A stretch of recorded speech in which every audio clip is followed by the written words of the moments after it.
नमस्कार सर्वांचं आपल्या चॅनलवर खूप खूप मनापासून स्वागत आहे। आज आपण राजस्थानची स्पेशल डिश दाल बाटी बघणार आहोत। ते देखील माझी राजस्थानी फ्रेंड आहे प्रेम म्हणून, तिने ती बनवून दाखवलेली आहे। तिने नावाप्रमाणेच अत्यंत प्रेमाने ही डिश बनवून दाखवलेली आहे।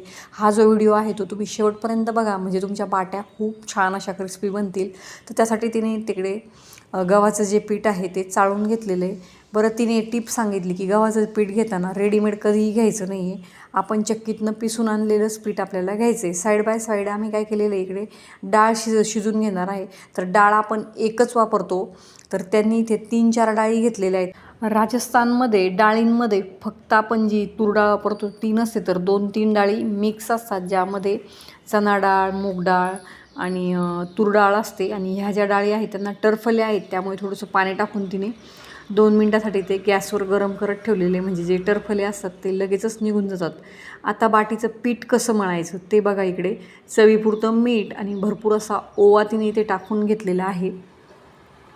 आता यामध्ये तेल ती टाकून घेणार आहे। आता तेलाच्या 3 ओघळ्या ज्या आपल्या तेलाच्या किटलीमध्ये असतात त्या तिने यात टाकून घेतलेल्या आहे। भरपूर असं तेल टाकून घ्यायचं आहे असं तिचं म्हणणं होतं, म्हणजे आपल्या ज्या बाट्या असतात त्या मस्त अशा क्रिस्पी बनवून तयार होतात। आता थोडं थोडं पाणी टाकून घट्ट असं हे पीठ मळून घ्यायचं आहे। बाटीचं जे पीठ असतं ते मळताना जरा दाटसर असं घट्ट असंच मळावं लागतं, म्हणजे ज्या बाट्या असतात ना त्या खूप छान क्रिस्पी होतात, अशी तिने मला सांगितलेली टिप होती। तर तुम्ही या पद्धतीनेच हे पीठ मळायचं आहे। या ज्या बाट्या असतात त्या भाजण्यासाठी तिच्याकडे स्पेशल असं गॅस ओव्हन आहे, जे ॲल्युमिनियमपासून बनलेलं असतं, त्यावर त्या बाट्या ती भाजून घेते। आता बघा, हळूहळू पाणी टाकत तिने घट्टसर असं इथे पीठ मळण्यास सुरुवात केलेली आहे।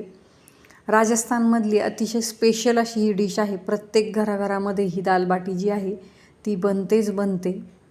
यामध्ये देखील 2 प्रकार असतात असे तिने सांगितले।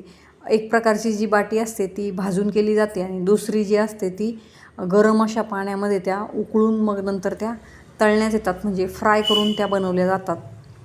तर त्या ज्या असतात त्या ती संध्याकाळी बनवते, आणि ह्या ज्या रोस्ट करून ज्या बनवायच्या असतात त्या ती दिवसा बनवते। घट्ट असं पीठ तिने इथे मळून घेतलेले, मळल्यानंतर पण या पिठाची खूप छान अशी मालिश ती करणार आहे। तर आपल्याला बघा, आपल्या हाताच्या पंजाच्या साहाय्याने या पद्धतीने प्रेस करून एक 5 ते 10 मिनटासाठी चांगली मॉलिश या पिठाची आपल्याला करून घ्यायची। जितकं छान तुम्ही हे पीठ मळता तितक्या छान त्या बाट्या मस्त अशा भुसभुशीत बनवून तयार होतात। याच पद्धतीने ती आता आणखी 5 मिनटासाठी ह्या पिठाची मॉलिश करून हे पीठ मळून घेणार आहे। बघा, इकडे आता पीठ मळून तयार राहिले, त्याच्या आता ती बाट्या बनवून घेणार आहे। हे जे पीठ मळून तयार केलेलं आहे त्याच्यात आता ती बाट्या बनवून घेत आहे। बाट्या बनवताना आपल्याला गोल गोल गोळे फक्त करून घ्यायचे। त्यात अजवाईन टाकल्यामुळे या बाट्यांची चव खूप छान लागते। आता संपूर्ण बाट्या ती इकडे बनवून घेणार आहे। साईड बाय साईड तिकडे डाळ देखील शिजून तयार झालेली आहे। तर आता त्या डाळीतलं जे टरकलं आहे ते देखील ती काढून घेणार आहे। याच पद्धतीने आता या संपूर्ण बाट्या इथे तिने बनवून घेतलेल्या आहेत।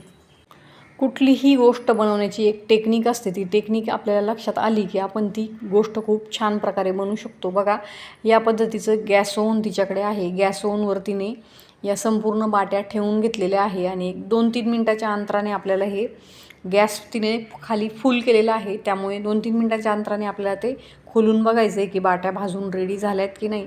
तोपर्यंत साईड बाय साईड इकडे जी डाळ थोड्या वेळ शिजत ठेवलेली होती तिचे जे टरकले आहे ते आपण या पद्धतीने प्रेशरच्या पाण्याखाली धुवून घ्यायचं। आणि हे बघा, वरचे जे टरफले आहेत ते तिने काढून घेतलेले।